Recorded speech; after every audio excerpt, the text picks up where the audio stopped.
Good afternoon. I want to thank everybody who joins us. My name is Olga Atamanova, and Ukraine Media Center Ukrinform starts its operation today. It's year 9 of the war and day 286 of the full-scale invasion of the Russian aggressor in our land. And our day, I want to start today obviously with greetings, with congratulations. All of our country celebrates the Day of the Armed Forces of Ukraine, and on behalf of all of our team, I want to thank our unbreakable, our best. Thank you. Thank you, our heroes, for our lives, for our country. Glory to our Armed Forces, glory to Ukraine. Our brief schedule of briefings for today is as follows. At 13 o'clock, we will have Sergei Brachuk join us online, head of the Public Council at Odessa Regional Administration, and we will be talking about the situation in Odessa region. And at 2 o'clock, Fedor Vodislavsky, People's Deputy of Ukraine, member of the Verkhovna Rada of Ukraine Committee on National Security, Defense and Intelligence, and presidential representatives to the Parliament of Ukraine, will join us, and we will be talking about the International Tribunal and prohibition of the activities of Moscow-affiliated churches of Ukraine. And joining us online right now is Iurii Ihnat, spokesperson of the Air Force Command of the Armed Forces of Ukraine. Good afternoon, Mr. Iurii.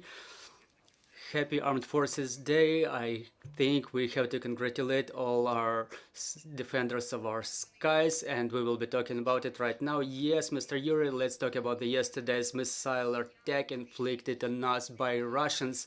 What are the consequences and how did our air defense work? Well, there are probably consequences which were voiced by their local governments, local authorities, in a form that allows it to be informed, to be delivered to the public in a safe and secure way. As to the work of the air defense forces, we published the results. We try to adhere to the faithful details because with the high intensity of the air defense combat, it's complicated to count everything by like unit to unit. This is why we give this information about, around, so it's a lot of questions like what's the precise number of the missiles. So believe me, it's a faithful information. More than 60 missiles were shot down out of the 70 launched in total. And these figures are impressive not only to our Ukrainian people, but to our Western partners as well. The air defense system built in Ukraine works in an efficient way, but what we draw attention of the public in all of our comments is that we still have to reinforce it with modern, up-to-date air defense weapons which are already in the ranks of our air defense forces, which work quite efficiently, effectively. Both Iurii and NASAMS worked yesterday, and they shut down all the projectiles they were aiming. And there is no other way for us than switching to these new, efficient, modern, up-to-date, cutting-edge weapons which are respective to the threats that we're facing, and we want them to be reinforced with such means as Patriot. There are many talks around them for Ukraine to get it shortly to reinforce Ukrainian air defense system. So currently the backbone of the air defense system of Ukraine are their Soviet era air defense systems like Buk 1M and S-300. The short-range air defense systems are also in the ranks of our land forces. We appreciate the help of our German partners for Jeopard and many other air defense systems which are received by our forces of different branches, which work efficiently on shutting down the enemy projectiles above our homeland. Yesterday we used both surface-to-air missile systems and interceptors and short-range air defense system, I mean portable systems, so all means All weapons were used against yesterday's attack in quite efficient and successful way. Well, the Minister of Defense recently announced the transfer of Hawks from Spain to us. Are they already in the ranks of our forces? Yes, Hawk is one of the systems which can reinforce our air defense systems. It's not quite new. I mean, it's physical and moral agent. It dates back to the 70s, and just like I voiced right now, the systems that we're using, they're not new, but still they work in an efficient way. And there are certain modifications of Hawk. Well, it was modernized a couple of times. There were a couple of stages of modernization. If we will receive a modernized version, it will reinforce our air defense system to cover more territory which needs protection. We cannot say about it being already in the ranks of our armed forces, but we still have to prepare people who would be able to efficiently use this type of equipment. There is information in open sources that we already received the Polish air defense systems Naval. Can you give a few comments on that? Regarding their acquisition and their work, we will still abstain from comments. As to the Shaheds, we see that lately the occupiers ceased to use this type of UAVs. Do we have an understanding that they ran out of them and there are no new shipments? Yes, it's been a couple of weeks that we didn't notice the loitering drones of Shahed type. There are different thoughts and factors which indicate that probably the first shipment received by the occupiers is over. They ran out of it physically. They ordered more than 1,700 units and more than 400 were already launched at Ukraine, and around 350 were shot down by air defense forces.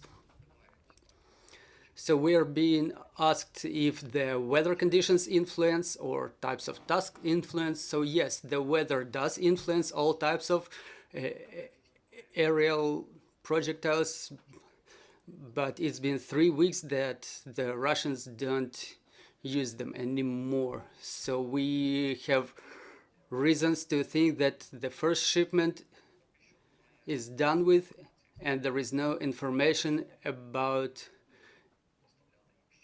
Iran to be going to deliver new shipments to them. It's been 2 days that we observe explosions in Moscovia. It's some accidents. Do we understand the consequences of such explosions? I think, for what I understand, our armed forces, they follow the capabilities of our enemy. What are the consequences of those explosions? Well, we've seen the consequences in the open sources. We've seen the satellite photos and the pictures posted by the Russians themselves in their information sources. The number of their aircraft decreases, and we don't know if they are going to restore those aircraft. In order to restore them, they have to have the donors, the aircraft donors, to remove the parts from. But anyway, it's good news, because if 1 or 2 aircraft is out of order, maybe a couple of others will be out of order too. It reduces their capabilities in terms of inflicting the massive missile strikes.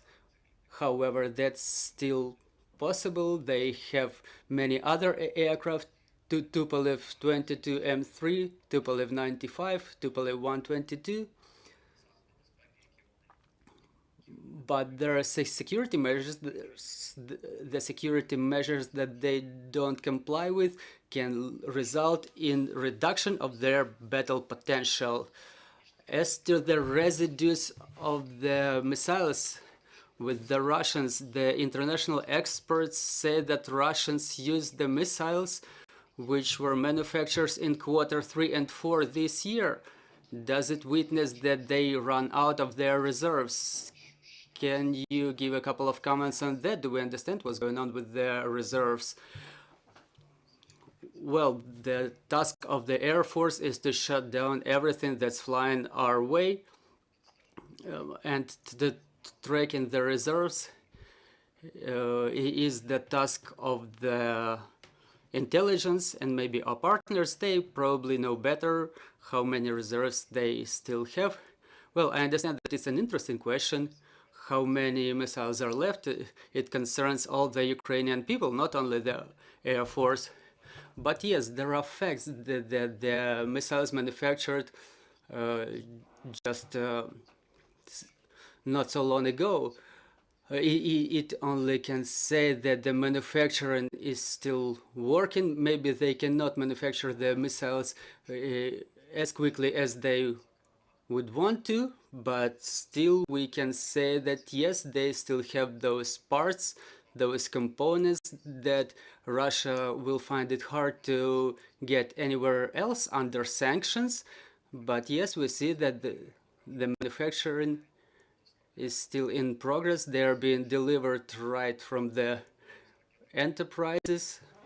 I'm talking about Caliber or X-101 rockets, which are being mounted on the Tupolev 60 carriers.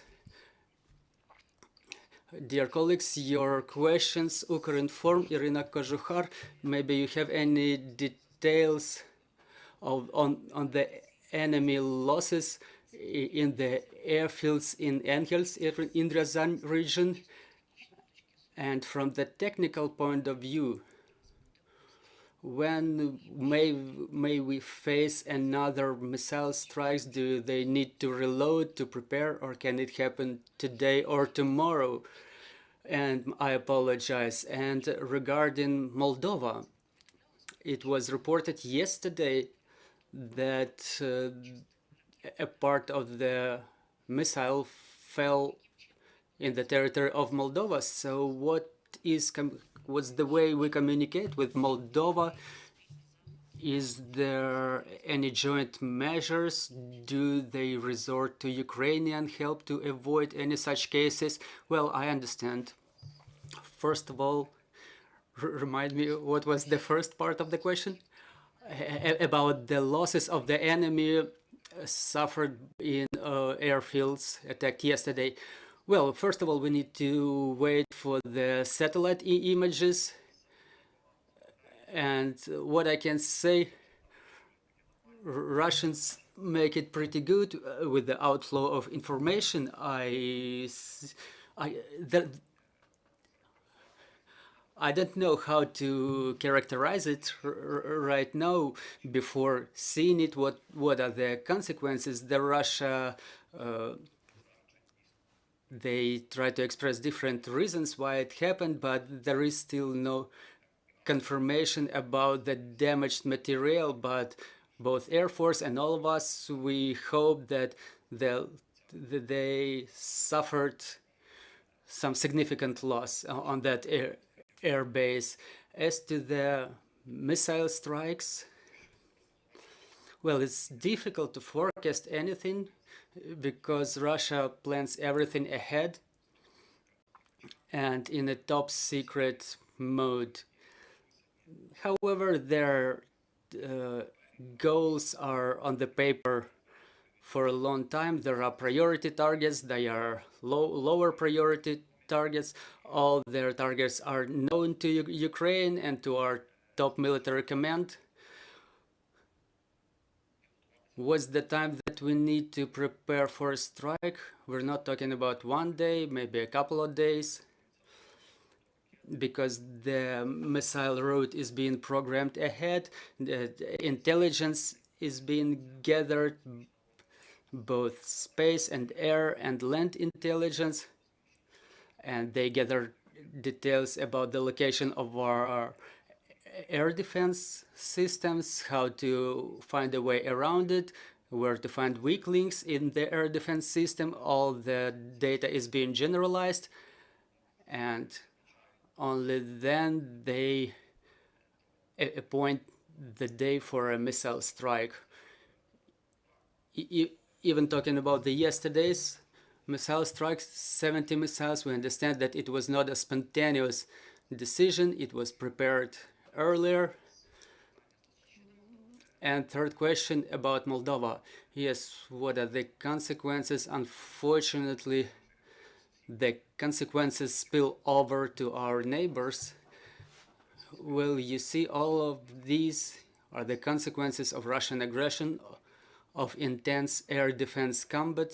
Ukraine shuts down the Russian missiles over its territory, and anything can happen. Those are the rockets flying with the speed of 1,000 kilometers per hour, and they can be damaged or shut down, and the debris of those missiles may fall in the territory of neighboring countries, and it's not the first time it happens. And moreover, Russia uses the airspace of the sovereign state of Moldova for attacking Ukraine. The missiles were flying over Moldova to attack the Vinnytsia region of Ukraine, and in the same way the missile was shot down above Ukraine, and the debris fell in Moldova territory. So living with a neighbor as aggressive as that, the whole world has to understand it. We have more questions in the studio. My name is Howard. I'm a U.S. Army veteran, so I want to take a moment to congratulate Ukraine Armed Forces on a special day. Slava Ukraini, Horum Slava. I wanted to ask about what we can do as Americans to support you with the Patriot system. If there's lobbying we need to do back in D.C. to bring that online for Ukraine. And the other question I had is about disaster preparedness. CIA Director Burns has made a projection that there will be a tactical nuclear strike when Putin is cornered. So if there's a particular armed forces department that is doing disaster preparedness.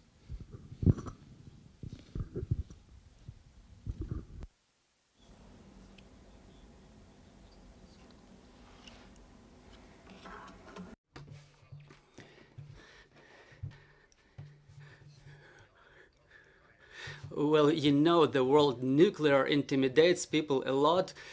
There were a lot of political statements. It was discussed during the G7 and G20, or how we call it, G19 without Russia summit. The aggressor received very straight signals, and maybe this question is not to me, but in a way that Ukraine or the American people can help the peoples and the governments of all the countries. We see just unprecedented support of 50 countries throughout the world. There is Ramstein, where the countries agreed to help Ukraine, and there are decisions. There is multilateral support of our country who fights this absolute evil. This support should not cease. Ukraine should not be out of the news lines of the leading world media, because Ukraine is where the destiny of the world is being decided. We have to understand, the world has to understand that if we don't have a right to lose. If Ukraine loses, the whole world who lives in liberty and love, it will perish. And in order to fight this evil, we have to have this support. And Patriot systems, yes, they could substantially reinforce the existing air defense system of Ukraine. They are long-range air defense with a damage capability of 150 kilometers. The location of such systems in Ukraine could put Russian aviation further from our borders and to help us shut down the cruising and ballistic missiles. We have Iris-T manufactured in Germany, but it's not being widely manufactured. It's still not in the ranks elsewhere. They were made specifically for Ukraine, and the ammunition for this only system, which is located in Ukraine, are being manufactured in Germany. And Olaf Scholz, the Chancellor of Germany, promised that more systems will be added to create a full-scale Iris unit. And talking about NASAMS, which works in Ukraine and shut down 100% of the air targets. They are now commissioned in the United States Armed Forces and other countries, and there is a sufficient number of rockets for it, and it would be useful for Ukraine to receive more of such things, because, as I mentioned, the backbone of our air defense forces is the Soviet-era Buk 1M and S-300 rockets. We understand that we get exhausted in this regard, and to reinforce the air defense system, we need additional weapons. There are already resolutions on transfer of Hawks. Our guys are already being trained, but we have to think strategically. We understand that some of the systems are morally obsolete, but in the broad perspective, we have to rearm our armed forces with the cutting-edge technologies such as Patriot, NASAMS, or SAMP-T, and not less important question which we can address with the American government. Well, it's already been discussed actually from the very beginning of the full-scale aggression, is the transfer to Ukraine of the multi-purpose aircraft such as F-16. Most probable option Ukraine can get to reinforce the Ukrainian air defense system, because I want to emphasize that piloted aviation, the fighter jets, are part of the air defense system, and specifically the American fighter jets or multi-purpose jets can efficiently shut down the cruise missiles flying to Ukraine. And specifically the fighter jets can substantially change the balance of forces in this war. Thank you, Mr. Iurii. Thank you. Thank you for finding time and joining us. Once again, we wish you the very best Armed Forces Day. We trust in our armed forces, and glory to Ukraine. Glory to the heroes.